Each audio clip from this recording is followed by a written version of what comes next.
السلام علیکم ناظرین، آج ہم لائے ہیں آپ کے لیے عثمان کورلوس کا ڈرامہ سیزن 3 کی ایپیسوڈ نمبر 93۔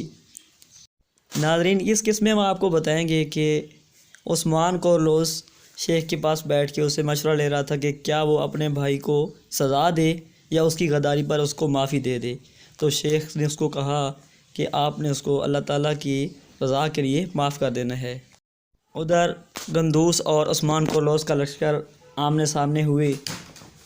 جب دونوں لشکر آمنے سامنے ہوئے تو عثمان کورلوس اور گندوس اپنے گھوڑوں سے نیچے اترے اور ایک دوسرے کے سامنے آ کھڑے ہوئے۔ تو عثمان نے کہا، گندوس بتاؤ تم نے غداری کیوں کی؟ تمہیں اپنی غداری کی سزا ضرور ملنی چاہیے۔ تو گندوس نے کہا، بھائی میں نے ہرگز غداری نہیں کی، میں نے تو قبیلے کی بھلائی چاہی تھی۔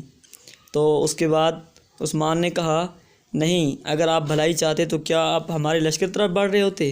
دونوں بھائی آمنے سامنے ہو کر انہوں نے تلواریں نکال لیں اور لڑائی شروع کر دی۔ لڑائی شروع جیسے کی تھی تو لڑائی کرتے کرتے دونوں کی تلواریں ان کی گردنوں پہ آ گئیں۔ تو عثمان کورلوس پیچھے ہٹ گیا۔ عثمان کورلوس نے کہا، ہونا تو یہ چاہیے تھا کہ میں آپ کی غداری پر آپ کی گردن اڑا دیتا، لیکن قانون نے میرے ہاتھ روک رکھے ہیں اور شیخ صاحب نے بھی منع کیا تھا۔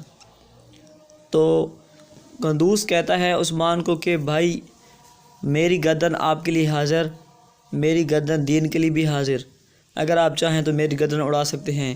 عثمان نے اس کی پگڑی اتاری، گندوس اس کے قدموں میں بیٹھ گیا اور عثمان نے تیر لے کے تیر اس کے گلے میں ڈال کے اس کو زور سے کھینچا، پھر اس کو مروڑا لیکن اس کو چھوڑ دیا۔ اس کو خیال آیا کہ شیخ صاحب نے کہا تھا کہ وہ تمہارا بھائی ہے، آخرکار ایک ہی خون سے پیدا ہوئے ہیں آپ نے اس کو اللہ تعالیٰ کی رضا کے لیے معاف کرنا ہے، جس طرح اللہ تعالیٰ اپنے بندوں کو معاف فرماتا ہے۔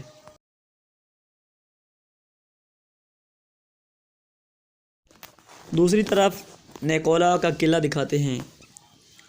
نیکولا منگیان کے ساتھ قلعے میں داخل ہوتا ہے اور منگیان کو کہتا ہے کہ آؤ میں تمہیں کچھ ایسا دکھاتا ہوں جس کو دیکھ کے آپ حیران رہ جاؤ گے۔ منگیان نیکولا کو کہتا ہے کہ نیکولا، میں تمہاری چالاکیوں سے پہلے ہی واقف تھا، تم نے کوئی نہ کوئی چال بچھا رکھی ہوگی۔ جو تم مجھے دکھانا چاہتے ہو اس کو دیکھنے سے پہلے میں آپ کے گھوڑے اور سامان دیکھنا چاہتا ہوں جو آپ کسی کی امداد کے لیے بھیج رہے ہیں۔ میں دیکھنا چاہتا ہوں کہ کیا آپ کی جیت ہوگی یا ہار۔ ادھر دروازہ کھلتا ہے اور گردوس کو درباری ساتھ لاتے ہیں۔ نیکولا ایک تیز دھار چھرا گرم انگاروں پہ رکھ کے اس کو گرم کر کے گرداس کے ماتھے پہ رکھ کے کہتا ہے، بتاؤ عثمان کدھر ہے، نہیں تو یہ چھرا میں تمہارے سر میں گھسا دوں گا۔ ادھر دوسری طرف عثمان گندوس پر تلوار تان کر کہتا ہے کہ جاؤ، میں نے تمہیں معاف کیا اللہ تعالیٰ کی ذات کے لیے، اللہ تعالیٰ کی راہ کے لیے۔ اگر تم چاہو تو سدھر سکتے ہو، اگر تم چاہو تو اپنے قبیلے کے بھلائی کے لیے کام کر سکتے ہو۔ تو اس کا بھائی کھڑا ہوتا ہے، اپنی پگڑی اٹھاتا ہے اور کہتا ہے کہ بھائی ہمارے دین اور آپ کے لیے، آپ کے حکم کے لیے میری جان بھی قربان۔ گندوس اپنے سپاہیوں کو حکم دیتا ہے کہ سپاہیوں، اب ہم اپنے دین کے لیے لڑیں گے، ہم اپنے قبیلے کے لیے لڑیں گے، نہ کہ کافروں کے لیے لڑیں گے، اور وہ دوبارہ واپس ہو جاتے ہیں۔ ناظرین، اس ایپیسوڈ کا اگلا حصہ دیکھنے کے لیے ہمارے چینل کے ساتھ بنے رہیے۔